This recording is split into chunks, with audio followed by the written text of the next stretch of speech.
Masih melanjutkan pembahasan dari Sahih Hadis Qudsi, dan kita telah sampai pada hadis yang ke-8 tentang keutamaan menjadi wali Allah Subhanahu wa taala. Hadis yang mulia ini diriwayatkan dari sahabiyun jalil Abu Hurairah radhiyallahu taala anhu.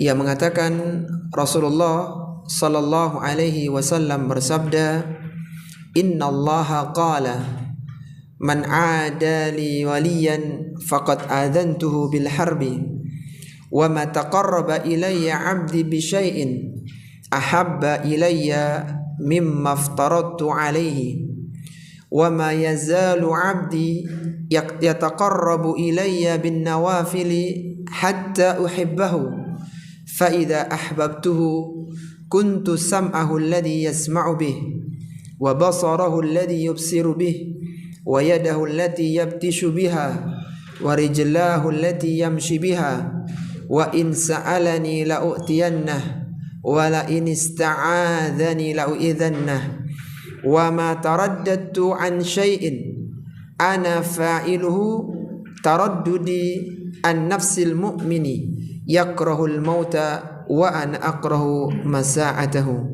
Rawahul Bukhari. Dari Abu Hurairah radhiyallahu taala anhu, ia berkata, Rasulullah sallallahu alaihi wasallam bersabda, Allah Subhanahu wa taala berfirman, barang siapa yang memusuhi waliku, maka aku menyatakan perang dengannya. Tidaklah hamba mendekatkan dirinya kepadaku dengan sesuatu yang lebih aku cintai dengan apa yang telah aku wajibkan kepadanya. Hambaku senantiasa mendekatkan dirinya kepadaku dengan amalan-amalan nawafil, amalan-amalan sunnah, sampai aku mencintainya. Jika aku telah mencintainya, maka aku akan menjadi pendengaran yang dengannya dia mendengar. Aku akan menjadi penglihatan yang dengannya dia melihat. Aku akan menjadi tangannya yang dengannya dia memukul. Aku akan menjadi kakinya yang dengannya dia berjalan. Kalaulah dia minta kepadaku, niscaya aku akan memberinya. Jika ia meminta perlindungan kepadaku, niscaya aku akan melindunginya.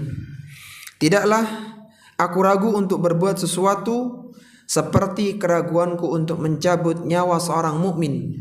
Ia membenci kematian, sedangkan aku tidak ingin menyakitinya.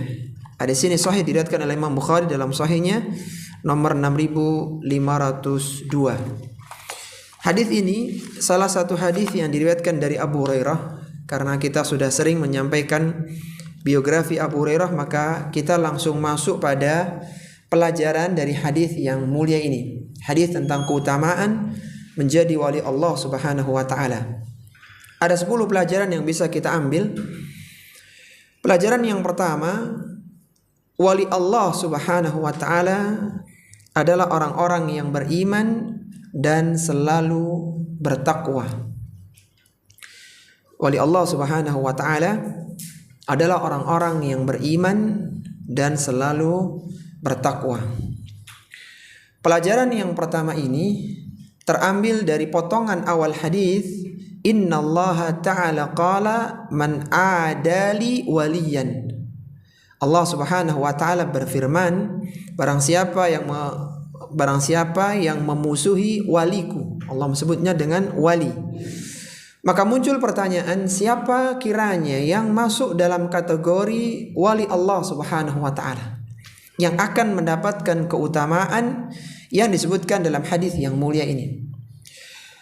Kita tahu bahwasanya di dalam syarah hadis, ya, di dalam syarah hadis itu ada 3 tingkatan di dalam syarah hadis. Kalau di Quran kan ada 4, bahkan 5 tingkatan kalau di dalam Quran. Itu Quran ditafsirkan dengan Al-Quran, Al-Quran ditafsirkan dengan As-Sunnah, Al-Quran ditafsirkan dengan perkataan sahabat, Al-Quran ditafsirkan dengan perkataan tabi'in, dan terakhir Al-Quran ditafsirkan dengan bahasa Arab yang masyhur. Itu tingkatan di dalam tafsir Al-Quran. Adapun di dalam hadis, syarah hadis, maka ada tingkatannya, ada 3 tingkatannya. Hanya ada 3 begitu. Yang pertama adalah hadis disyarah dengan Al-Quran. Hadis disyarah dengan Al-Quran. Nah, salah satunya nanti poin kita ini. Kemudian yang kedua adalah hadis disyarah dengan hadis Nabi SAW yang lain. Jadi ada redaksi hadis, kemudian penjabarannya itu ada di riwayat yang lainnya. Hadis dengan hadis. Kemudian tingkatan yang ketiga adalah hadis disyarah dengan perkataan ulama. Jadi biasanya kalau antum baca kitab-kitab syurah, kitab-kitab syarah hadis, maka akan berkata Karmani, berkata Al-Qastalani, berkata Al-Aini. Seperti itu. Karena ditafsirkan dengan perkataan ulama. Hanya 3 ini saja. Salah satu bentuk praktek hadis ditafsirkan dengan ayat adalah hadis yang mulia ini. Siapa kiranya wali Allah Subhanahu wa taala, Allah telah menyebutkan dalam Al-Qur'an. Kriteria wali Allah Subhanahu wa taala dalam surat Yunus pada ayat yang ke-62 dan 63. Sehingga kita tidak bisa mengatakan wali Allah begini dan begitu kecuali masuk dalam kategori sebagaimana yang Allah sebutkan langsung dalam Al-Qur'an. Allah Subhanahu wa taala berfirman, "Ala inna awliya Allahi la khaufun alaihim wa lahum yahzanun." Ketahuilah sesungguhnya wali Allah Subhanahu wa taala la khaufun alaihim wa lahum yahzanun.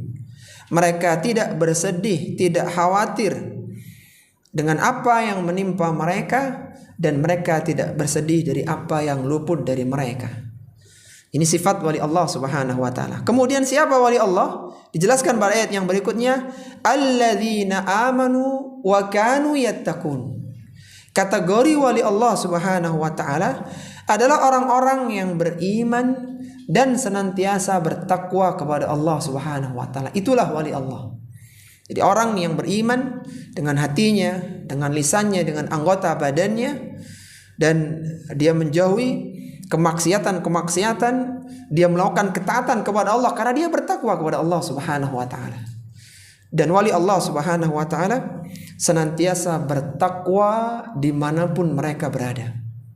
Sebagaimana Rasulullah sallallahu alaihi wasallam bersabda, "Ittaqillaha haitsu ma kunta wa atbi'is sayyi'atal hasanata tamhuha wa khaliqin nasa bi khuluqin hasanin." Kata Nabi sallallahu alaihi wasallam, bertakwalah kalian kepada Allah dimanapun kalian berada, dan iringilah perbuatan dosa dengan perbuatan baik, niscaya akan menghapuskannya, dan pergaulilah manusia dengan akhlak yang baik. Jadi wali Allah, siapa mereka itu? Orang-orang yang beriman dan selalu bertakwa. Ya, selama dia beriman, dia bertakwa, dia adalah wali Allah Subhanahu wa taala. Taib. Itu pelajaran yang pertama. Kemudian pelajaran yang kedua, kemuliaan wali Allah Subhanahu wa taala. Kemuliaan wali Allah Subhanahu wa ta'ala. Kemuliaan wali Allah Subhanahu wa ta'ala disebutkan dalam hadis di atas dengan lafaz man adali waliyan faqad adzantuhu bil harbi. Barang siapa yang memusuhi waliku, memusuhi orang-orang yang beriman dan senantiasa bertakwa kepada Allah Subhanahu wa taala, faqad adzantuhu bil harbi. Niscaya aku akan menyatakan perang dengannya. Jadi dia menantang Allah Subhanahu wa taala. Dan ini adalah keutamaan wali Allah. Siapapun yang mengganggu wali Allah Subhanahu wa taala, maka Allah akan memeranginya. Dan orang yang diperangi oleh Allah pasti dia akan binasa. Kalaulah seorang berperang dengan orang yang lebih kuat secara kemampuan, maka dia akan terkalahkan. Sedangkan makhluk berperang dengan Allah Subhanahu wa taala, pencipta jagat raya ini, dia pasti akan binasa. Dia pasti akan kalah. Dan salah satu penyebab Allah murka yang menjadikan Allah menyatakan perang adalah ketika wali-walinya diganggu oleh orang lain. Ini adalah keutamaan wali Allah Subhanahu wa taala. Menjadi wali Allah Subhanahu wa taala itu mendapatkan banyak kemuliaan, salah satunya ini. Ketika diganggu oleh Allah, maka Allah menyatakan perang. Dan sebagian dari mereka mendapatkan karomah, mendapatkan kemuliaan lain. Tapi tidak selalu wali Allah itu punya karomah, tidak selalu ya.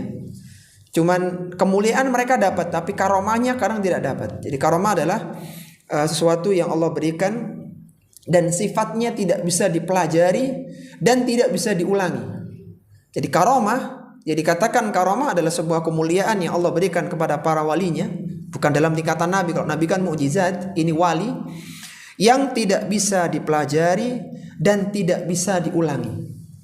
Jadi kalau ada orang yang dikatakan sebagai wali, kemudian karomahnya itu bisa dipelajari dengan cara-cara tertentu, dengan amalan-amalan tertentu, bahkan bisa diulang sekehendak dia, maka bisa dipastikan itu bukan karomah.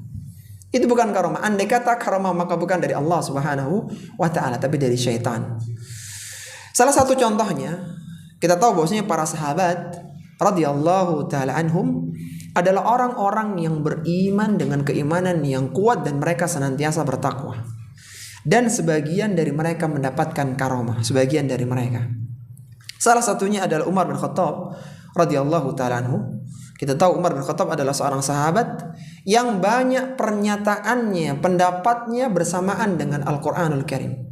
Banyak sekali ayat-ayat yang redaksinya sama dengan pernyataan Umar bin Khattab radhiyallahu ta'ala anhu. Dan Umar bin Khattab adalah seorang khulafaur rasyidin yang pada masanya Islam mulai tersebar. Di tangannya lah biiznillah azza wa jalla Persia runtuh dan Romawi takluk di tangan kaum muslimin. Maka suatu ketika Umar memberangkatkan Sariyah bin Zanim, salah satu panglima perang yang dikirim ke Persia. Persia waktu itu adalah sebuah negara adidaya besar, kerajaan besar. Waktu itu ada 3 negara besar, 3 kerajaan besar. Yang pertama adalah Romawi, Persia, dan Najasyi. Dan Persia salah satu negara besar, negara Nasrani yang besar waktu itu, kerajaan besar. Dikirimlah pasukan yaitu Sariyah bin Zanim, sebuah pasukan kecil yang dikirim dari Jaziratul Arab, dari negeri Mekah, dari Madinah. Kemudian ketika itu hari Jumat, sedang terjadi peperangan, kecamuk peperangan, dan Umar sedang berkhutbah di atas mimbar Jumatnya, sedang berkhutbah Jumat. Kemudian Allah tampakkan bagaimana Sariyah bin Zanim sedang terjepit di tengah-tengah pasukan Persia. Maka dari Madinah, ini Madinah dan Persia sangat jauh. Maka dari Madinah Umar mengatakan, ya Sariyah jabal al-jabal, wahai Sariyah, rapatkan tubuhmu ke dalam gunung, ke sisi gunung.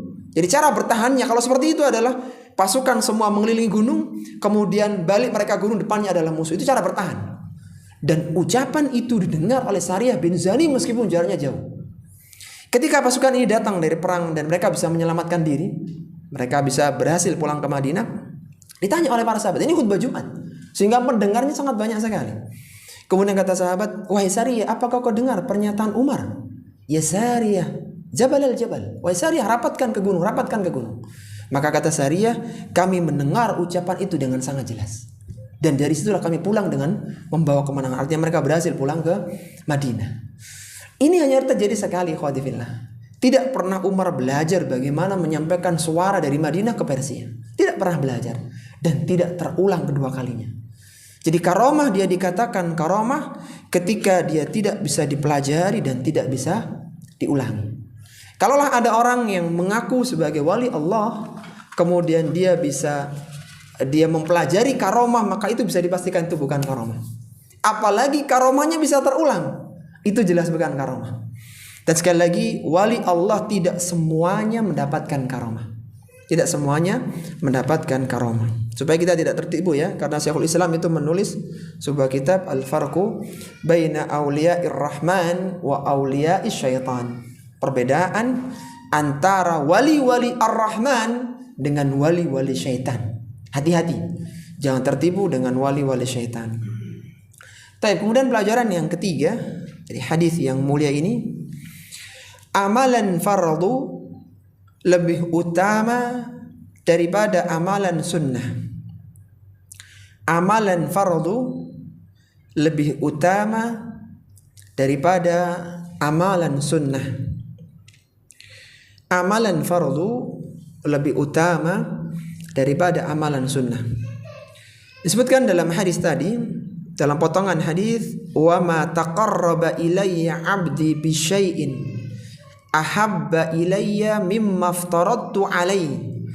Tidaklah hamba mendekatkan dirinya kepadaku dengan sesuatu yang lebih aku cintai dengan apa yang telah aku wajibkan kepadanya. Potongan hadis yang mulia ini menunjukkan bahwasanya amalan fardu itu lebih utama daripada amalan sunnah. Meskipun amalan fardu itu tidak disebutkan fadilahnya, keutamaannya. Contohnya misalnya salat qobliyah subuh, keutamaannya apa? Mendapatkan dunia atau lebih baik daripada dunia dan seisinya. Rak'atayil fajri khairum minad dunya wa ma fiha. Nah, yang jadi masalah mana yang lebih utama antara salat fajar dengan salat subuh? Yang utama mana? Salat subuh. Meskipun sedemikian utamanya salat qobliyah subuh atau salat sunnah fajar itu lebih utama dari dunia dan seisinya, itu keutamaan salat subuh berjamaah masih jauh lebih besar. Meskipun tidak ada hadis yang tegas keutamaan salat subuh begini dan begitu, itu tidak disebutkan, maka tetap salat yang fardu lebih besar. Demikian pula salat zuhur, salat asar dan yang lainnya. Demikian pula puasa Ramadan dibandingkan dengan puasa sunnah. Demikian pula zakat dibandingkan dengan sedekah-sedekah sunnah yang lainnya. Jadi jangan seorang itu fokus dengan yang sunnah saja dan mengabaikan yang fardu. Hati-hati, antum jangan salah meletakkan proporsi amal. Jangan sampai ya, meskipun kalau bisa dapat dua-duanya bagus ya. Jangan sampai seorang sibuk dengan qiyamul lail, tahajud, kemudian dia terlambat sholat subuhnya. Ini keliru. Yang benar adalah dia sholat tahajud dan dia sholat subuhnya berjamaah. Hadza huwa. Tetapi ketika dia sibuk dengan sesuatu yang sunnah karena termotivasi dengan fadilah, tapi dia tinggalkan amalan fardu, maka dia orang yang tertipu. Dia sibuk dengan sedekah tapi dia tidak bayar zakat, maka ini salah. Dan demikian seterusnya. Kalaulah ada seorang muslim dan muslimah, ini seandainya saja, dia hanya fokus dengan amalan yang fardu saja. Kita ingin tunjukkan keutamaan amalan fardu. Dia tidak pernah mengamalkan dalam hidupnya kecuali hanya amalan fardu saja. Itu sudah cukup memasukkan dia ke dalam surga. Artinya dia tidak pernah mengamalkan amalan sunnah. Dia cukupkan dengan yang fardu-fardu saja. Itu sudah cukup masukkan dia ke dalam surga. Artinya besarnya pahala keutamaan amalan fardu. Disebutkan dalam riwayat Jabir bin Abdullah radhiyallahu ta'ala anhu, anna rajulan sa'ala Rasulullah sallallahu alaihi wasallam. Suatu ketika ada seorang laki-laki yang dia bertanya kepada Rasulullah sallallahu alaihi wasallam. Faqala, dia mengatakan, ara'aita idza sallaitul maktubat wa sumtu ramadan wa ahlaltul halala wa haramtul harama wa lam azid ala dhalika syai'an a'adkhulul jannah. Kata laki-laki ini, wahai Rasulullah, bagaimana kiranya pendapatmu kalaulah aku tidak mengamalkan kecuali salat-salat yang fardu saja, aku tidak berpuasa kecuali Ramadan saja, aku tidak menghalalkan kecuali Allah halalkan, aku tidak mengharamkan kecuali Allah haramkan, walam azid ala dzalika syai'an, dan aku tidak pernah nambah kecuali yang fardu-fardu itu saja. A'adkhulul jannah, apakah itu bisa masukkanku ke dalam surga? Qala, maka Nabi mengatakan, na'am, iya, itu sudah cukup. Ini menunjukkan besarnya amalan fardu meskipun tidak disebutkan fadilahnya. Qala, maka laki-laki itu mengatakan, wallahi la azidu ala dzalika syai'an. Demi Allah, dalam hidupku aku tidak akan mengamalkan kecuali yang fardu-fardu saja. Jadi kembali lagi, amalan fardu lebih utama daripada amalan sunnah. Jadi jangan sampai seorang sibuk dengan yang sunnah kemudian yang fardu terabaikan. Jadi harusnya dia fokus yang fardu, kemudian yang sunnah juga disempurnakan. Baik, kemudian pelajaran yang keempat, membiasakan mengerjakan amalan sunnah akan mendatangkan kecintaan Allah Subhanahu wa ta'ala. Membiasakan mengerjakan amalan sunnah akan mendatangkan kecintaan Allah Subhanahu wa ta'ala. Biasakan mengerjakan amalan sunnah akan mendatangkan kecintaan Allah Subhanahu wa ta'ala. Pelajaran yang keempat ini terambil dari potongan hadis, wa ma yazalu 'abdi yataqarrabu ilayya bin nawafili hatta uhibbahu. Hambaku senantiasa mendekatkan dirinya kepadaku dengan amalan-amalan sunnah setelah dia melakukan yang fardu, hatta uhibbahu, kata Allah, sampai pada saatnya aku cinta kepada hamba ini. Karena dia selain melakukan yang fardu, dia melakukan amalan yang sunnah. Ini sebagai dalil bahwasanya amalan-amalan sunnah itu mendatangkan kecintaan Allah Subhanahu wa taala. Kalaulah ada seorang pegawai karyawan, dia ingin dicintai oleh pimpinannya, dia harus rajin, disiplin, kinerjanya bagus untuk mendapatkan kecintaan pimpinan. Maka Allah Subhanahu wa taala, walillahi matsalul a'la, dan Allah permisalan yang sangat tinggi. Ketika ada seorang hamba yang ingin mendekatkan diri kepada Allah, maka dia harus banyak. Ketika dia ingin mendapatkan kecintaan Allah, maka dia harus banyak melakukan amalan-amalan sunnah. Ketika seorang ingin Allah mencintainya, Rabb yang telah menciptakannya mencintainya, maka dia harus isi usianya dengan melakukan amalan-amalan sunnah. Selain amalan sunnah mendatangkan kecintaan dari Allah Subhanahu wa ta'ala, maka amalan sunnah itu juga akan menyempurnakan amalan fardu. Salat sunnah disempurnakan untuk menyempurnakan salat fardu. Puasa sunnah untuk menyempurnakan puasa yang fardu, dan demikian yang seterusnya. Sebagaimana Rasulullah sallallahu alaihi wasallam bersabda, qala Rabbu azza wa jalla, Allah azza wa jalla berfirman dalam hadis qudsinya, unzuru hal li 'abdi min tatawwu'in. Allah berfirman kepada para malaikat, lihatlah wahai para malaikat, apakah hambaku memiliki amalan-amalan tatawwu, amalan-amalan sunnah. Fayukammalu biha man taqasa minal fariidati. Maka disempurnakan amalan-amalan fardu yang kurang dengan amalan sunnah tersebut. Jadi misalnya contoh, ada seorang yang istilah orang itu dia masa jahiliyah gitu ya, meskipun istilah itu agak kurang tepat sebenarnya. Jadi dia itu masa mudanya nggak pernah sholat, nggak pernah puasa, dan seterusnya. Dia tinggalkan amalan-amalan fardu, dan jumlahnya banyak ya, sudah bertahun-tahun dia dalam kubangan keburukan, dan dia seorang muslim. Kalau dia orang kafir selesai, syahadat mulai dari nol, dia seorang muslim. Bagaimana cara bertaubatnya? Salah satu bentuk taubatnya, selain dia menyesal, dia tidak mengulanginya lagi, maka dia harus memperbanyak amalan-amalan sunnah. Kenapa? Dengan harapan amalan fardu yang tidak dia lakukan itu tertutupi dengan amalan sunnahnya. Jadi amalan sunnah mendatangkan kecintaan dari Allah Subhanahu wa ta'ala, dan dia akan menyempurnakan amalan yang fardu. Kemudian pelajaran yang kelima dari hadis yang mulia ini, iman dapat bertambah dan berkurang. Iman dapat bertambah dan berkurang. Iman dapat bertambah dan berkurang. Seorang yang mengerjakan amalan fardu, kemudian dia mengerjakan amalan sunnah, maka kualitas imannya akan meningkat. Kualitas imannya akan meningkat. Ketika seorang, kita merasakan ya di bulan Ramadan, ketika antum itu puasa ya, sahur, kemudian puasa, sholat sunnahnya ditingkatkan, baca Qur'annya banyak, itu kita merasa iman kita lagi naik. Kita merasa kita, ya iman itu bisa dirasakan begitu. Iman bisa bertambah dan bisa berkurang. Dan segala sesuatu yang bisa bertambah, maka itu pasti bisa berkurang. Sebagaimana perkataan Imam Ahmad ibn Hanbal, beliau mengatakan al-imanu yazidu wa yanqus. Iman itu bisa bertambah dan bisa berkurang. Bagaimana bertambahnya iman? Faziyadatuhu bil amali. Bertambahnya iman adalah ketika bertambahnya amalan.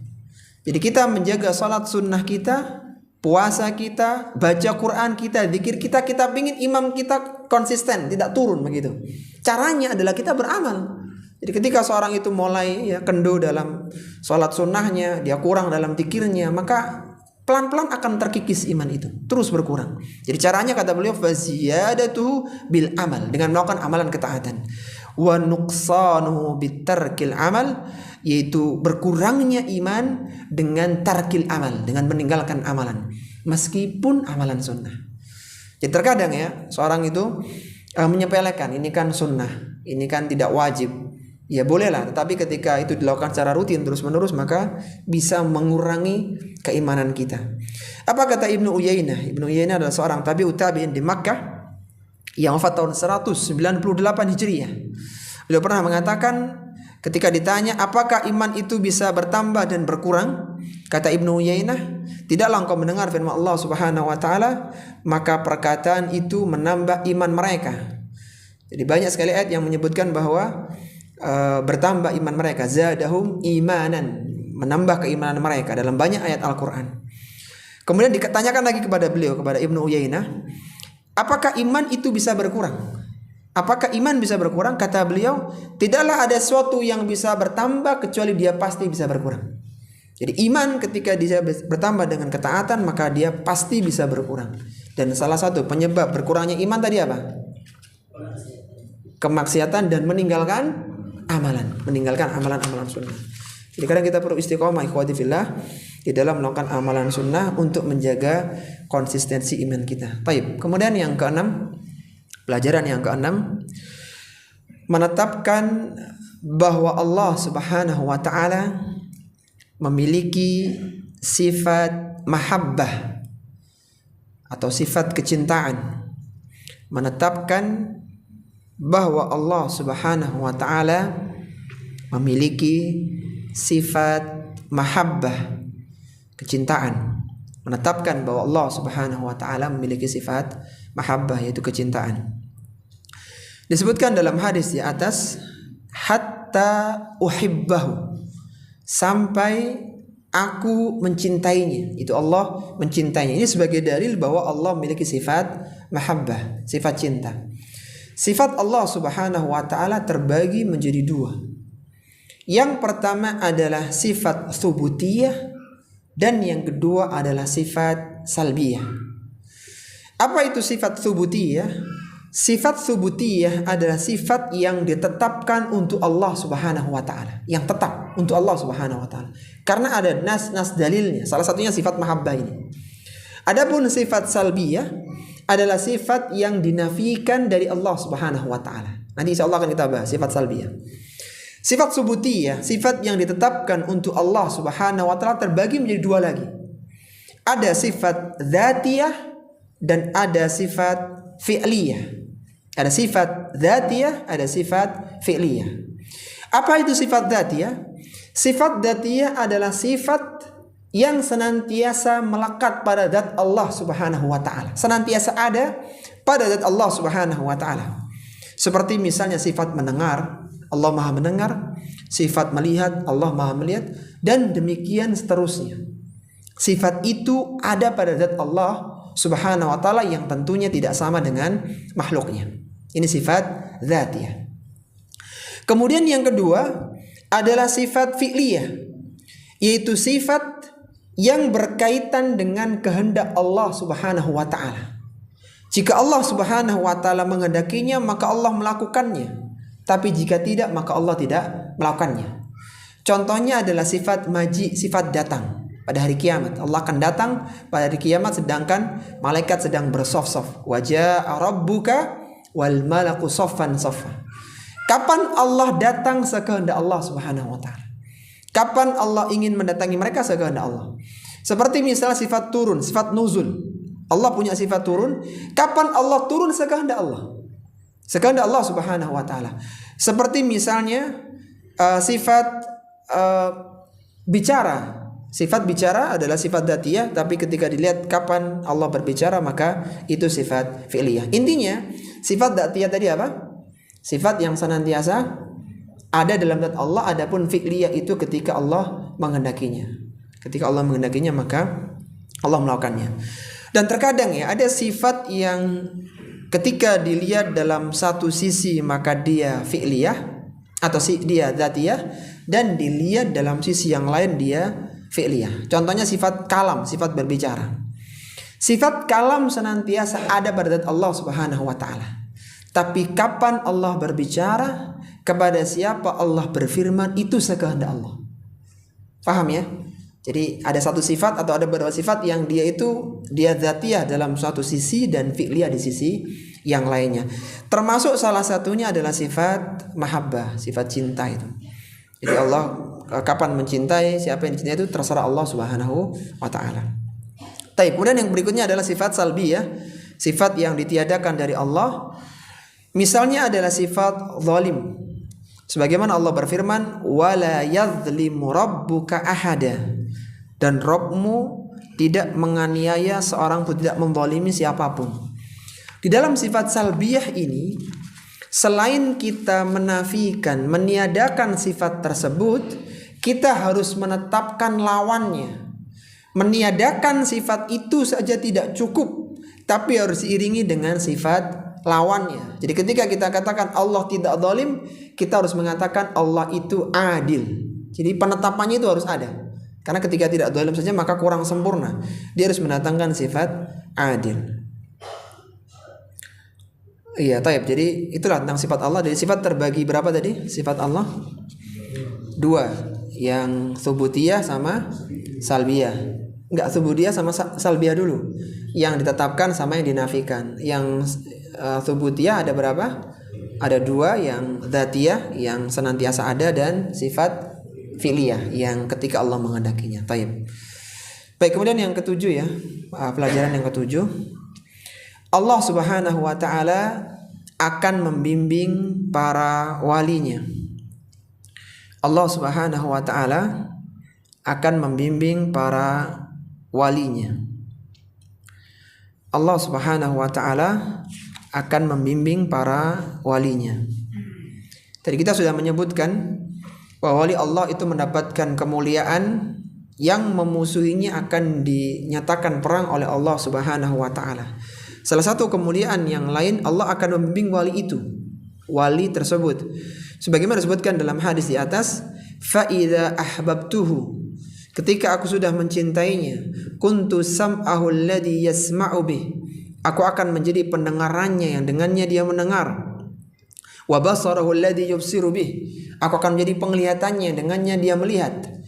Wa yadahu allati yabtishu biha, aku akan menjadi tangannya dengannya dia memukul. Wa rijlahu allati yamshi biha, aku akan menjadi kakinya dengannya dia melangkah. Hadis yang mulia ini butuh penjelasan agar seorang tidak terjerumus dengan wahdatul wujud, terjerumus bahwasanya Allah menyatu dengan hambanya. Ini pernyataan atau keyakinan yang keliru. Nanti akan disebutkan potongan hadis yang berikutnya membantah keyakinan ini. Yang benar adalah yang dimaksud bahwasanya Allah akan menjadi penglihatannya, menjadi pendengarannya, menjadi tangannya, menjadi kakinya. Artinya Allah akan membimbing hamba tersebut. Tidaklah dia melihat kecuali kebaikan, tidaklah dia mendengar kecuali kebaikan, tidaklah dia melangkah berjalan kecuali di tempat-tempat kebaikan. Semuanya dibimbing oleh Allah Subhanahu wa taala. Dan ini sebuah kemuliaan yang besar. Ketika hidup di akhir zaman ini, betapa beratnya seorang menjaga pandangan, menjaga dirinya di tengah zaman fitnah semacam ini. Tetapi itu tidak berat bagi wali Allah Subhanahu wa taala. Dia akan dengan mudah diarahkan dalam pandangan-pandangan yang baik, di dalam langkah-langkah kebaikan, dan demikian seterusnya. Sebagaimana dijelaskan oleh Syekh Muhammad Ibn Shalih Al-Utsaimin bahwa yang dimaksud dengan menjadi pendengaran, pandangan, tangan dan kaki artinya Allah akan membimbing orang tersebut di dalam kebaikan. Jadi mudah baginya untuk melakukan amalan-amalan kebaikan. Jadi bukan berarti Allah Subhanahu wa taala menyatu dengan makhluknya. Taib. Kemudian yang ke-8, amalan atau faidah yang ke-8 adalah semakin bertambah kedekatan seorang hamba kepada Allah Subhanahu wa ta'ala dengan memperbanyak amalan kebaikan, maka doanya akan lebih dekat untuk dikabulkan. Agak panjang ini. Semakin bertambah kedekatan seorang hamba kepada Allah Subhanahu wa ta'ala dengan memperbanyak amalan kebaikan, maka doanya akan lebih dekat untuk dikabulkan. Semakin bertambah kedekatan seorang hamba kepada Allah Subhanahu wa ta'ala dengan memperbanyak amalan kebaikan, maka doanya akan lebih dekat untuk dikabulkan. Nututi ya. Wah, Masya Allah. Ya, ditulis supaya faedah-faedahnya bisa kita amalkan dan bisa kita jalankan. Taib, pelajaran yang ke-8 diambil dari potongan hadis. Jadi semua itu syarah itu berdasarkan potongan-potongan hadis ya. Jadi yang tekstualnya ada di situ begitu. Disebutkan dalam hadis tadi, wa in sa'alani la'u'tiyannah Apabila dia minta kepadaku, niscaya aku akan memberinya. Setelah dia banyak melakukan amalan sunnah, Allah mencintainya. Allah menyatakan, wa in sa'alani, kalaulah hamba tadi, wali tadi, dia minta kepadaku, la'u'tiyannahu, niscaya aku akan berikan, aku akan kabulkan. Wala in ista'adani, kalau dia minta perlindungan kepadaku, la'u'idhannahu, niscaya aku akan melindunginya. Dari potongan hadis ini kita bisa tahu bahwasanya kesolehan seseorang dengan melakukan amalan kebaikan menjadikan sebab terkabulnya doa. Kita tahu ya, doa itu terkabul karena 3 sebab. Yang pertama, terkabul karena waktunya, waktu dan tempatnya. Misalnya dia berdoa di Makkah, di tempat itu, atau dia berdoa di sepertiga malam yang terakhir karena waktunya mustajab, itu jadi mustajab meskipun yang berdoa orang biasa. Jadi terkabulnya doa atau mustajabnya doa yang pertama karena tempat dan waktunya. Kemudian yang kedua adalah karena orangnya. Ketika yang berdoa itu para nabi, para rasul, bahkan para malaikat, itu banyak terkabulnya. Salah satunya adalah ketika yang berdoa adalah orang yang salih, kata Allah, la'u'tiyannahu, aku akan berikan apa yang dia minta. Jadi kesalihan seseorang menjadi sebab terkabulnya doa. Kemudian yang ketiga, terkabulnya doa itu karena tata caranya. Karena dia berdoa misalnya dengan mengangkat tangan, atau dia mengawali dengan sholawat, sanjungan kepada Allah, dia tidak tergesa-gesa dalam doanya, maka doanya dikabulkan. Ya, sekali lagi, terkabulnya doa tadi ada 3 sebab. Apa yang pertama? Tempat dan waktunya. Yang kedua, karena orangnya. Kemudian yang ketiga, tata caranya. Taib. Nah, misalnya nih, ketika antum diminta orang untuk mendoakan, nah ini juga perlu kayaknya disampaikan. Tolong doakan saya gitu ya, supaya lancar ujian. Misalnya anak itu, Pak tolong doakan nanti ujian supaya lancar gitu. Nah itu antum jangan, oh ya nanti malam tak doakan. Jangan begitu. Ketika diminta, ketika itu didoakan. Jadi misalnya dia minta, maka kita katakan sahalallahu umurakum. Atau kalau nggak bisa bahasa Arab, semoga Allah mudahkan ulanganmu, ujianmu. Semoga Allah mudahkan urusanmu.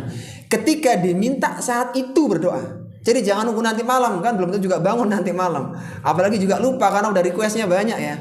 Ya jadi ketika minta maka saat itu. Saat ada orang minta, tolong doakan saya, kita doakan. Doakan saya supaya istiqomah, semoga Allah jadikan antum istiqomah. Selesai. Jadi ketika diminta maka saat itu diberikan. Ya kadang kita tidak tahu ya, siapa tahu karena dia memang orang yang baik, sehingga doa kita yang sederhana itu menjadi salah satu wasilah kebaikan untuk dirinya. Intinya ketika diminta doa maka jangan ditunda, tapi doakan saat itu juga, meskipun dengan bahasa kita.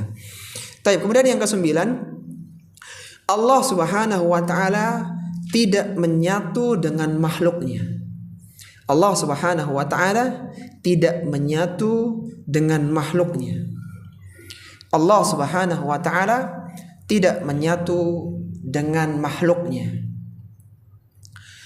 Potongan hadis ini atau pelajaran yang terambil dari potongan hadis, wa in sa'alani la'u'tiyannahu wa la in ista'adani la'u'idannahu. Jadi dari lafaz tadi, redaksi tadi itu keluar 2 faedah. Salah satunya Allah tidak menyatu dengan hambanya. Allah menyatakan jika dia minta kepadaku, niscaya aku akan berikan. Jika dia minta perlindungan kepadaku, niscaya aku akan melindunginya. Perhatikan redaksi di situ.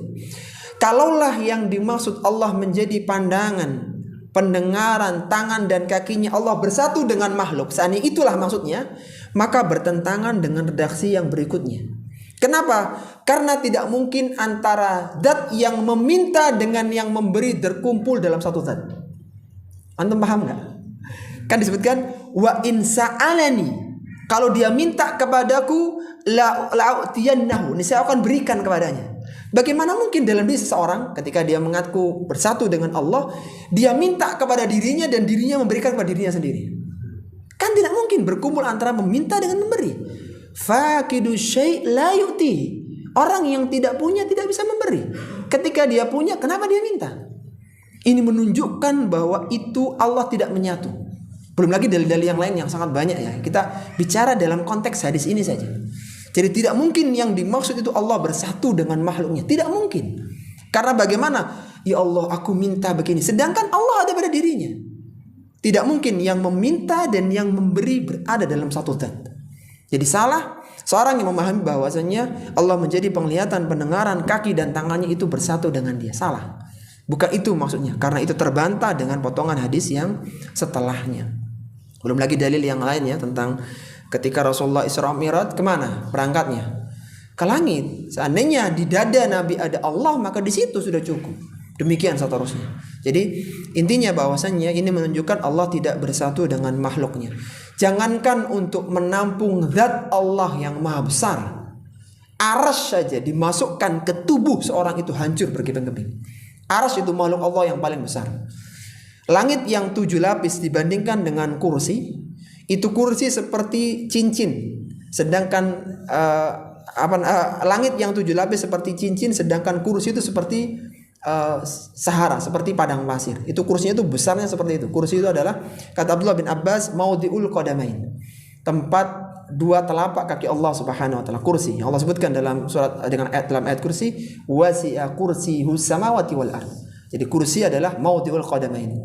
Kursi dibandingkan dengan arsy, yang kursi yang besar tadi itu, yang langit itu hanya seperti sebongkah cincin yang 7 lapis dengan kursi. Kursi yang besar dibandingkan dengan arsy, kursi seperti cincin di tengah padang pasir. Itu besarnya arsy.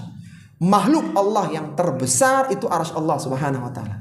Yang memikul arsy Allah itu 8 malaikat pada hari kiamat. Wa yahmilu arsya rabbika fawqahum yawma idzin thamaniyah. Yang memikul arsy Rabbmu pada hari itu adalah thamaniyatun, 8 malaikat. Yang salah satunya adalah malaikat Israfil, yang jarak antara pundak dan cuping telinganya perjalanannya 700 tahun. Arsy yang besar itu saja ketika dimasukkan ke dalam tubuh seseorang, hancur dia.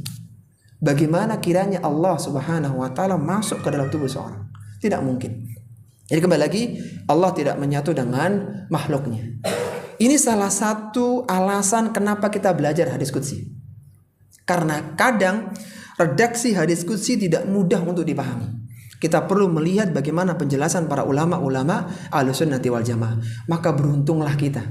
Di tengah-tengah usia kita sempat belajar firman Allah dalam hadis qudsi, yang biasanya lebih motivasi di dalam masalah-masalah tazkiyatun nufus. Kemudian pelajaran yang terakhir ya, yang ke-10 sebelum kita pindah pada hadis yang kedua.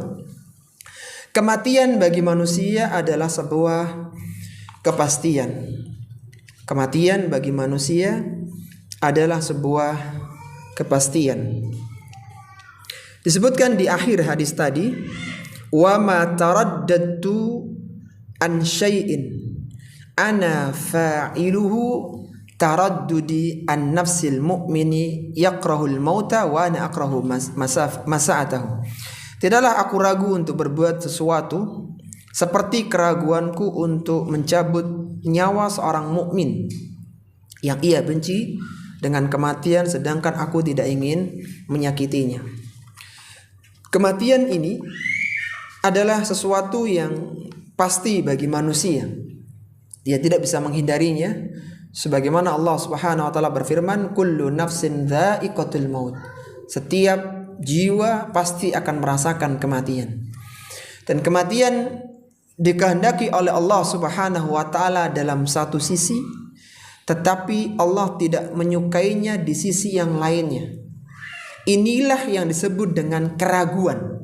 Kan disebutkan Allah ragu kepada seorang hamba. Dia tidak ingin meninggal, tidak ingin mati, tetapi Allah tidak ingin menyakiti dia.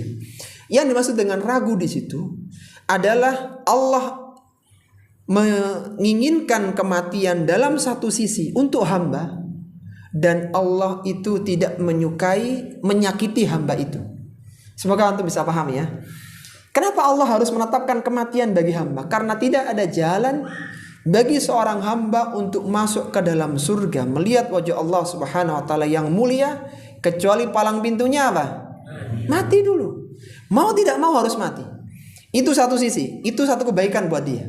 Bahkan dengan matinya dia, meninggalnya dia, menjadikan dia istirahat dari penatnya kehidupan dunia. Sebagaimana Allah berfirman dalam Al-Quran, laqad khalaqnal insana fi kabad. Sungguh kami ciptakan manusia dalam kondisi berusaha payah. Letih dia di dunia ini. Dengan mati dia istirahat.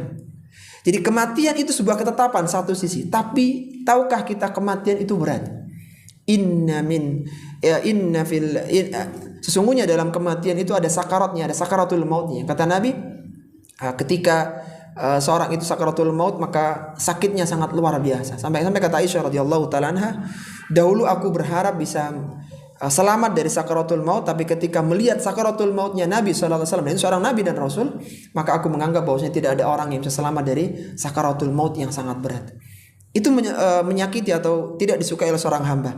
Posisi antara kehendak dengan tidak ingin menyakiti, itulah yang disebut dengan keraguan-raguan.